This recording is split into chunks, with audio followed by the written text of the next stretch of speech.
So for today, I'm going to teach you on how to fix your League of Legends Vanguard error van 1067. So first, you need to access your web browser, which is in this case, I'm going to use the Google Chrome, but you could use other web browser based on your preference, just like Edge, Mozilla Firefox, or Opera. So after that, you need to navigate to the search bar once you're in. So basically, just kindly type on the search bar is the support-leagueoflegends.riotgames.com and you will redirect to this page, which is a Vanguard error codes and their solutions as well. So basically, first, you need to find your van error code right here. So in this case, we are going to make a solution for the van 1067. So we are going to click on this one.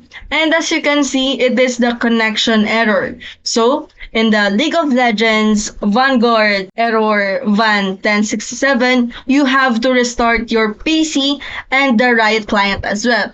It's because this error can mean there's unusual software that is installed on your computer. So after that, you may also consider scanning for some malwares or look suspicious activities on your task manager. So that's how you fix your League of Legends Vanguard error van 1067.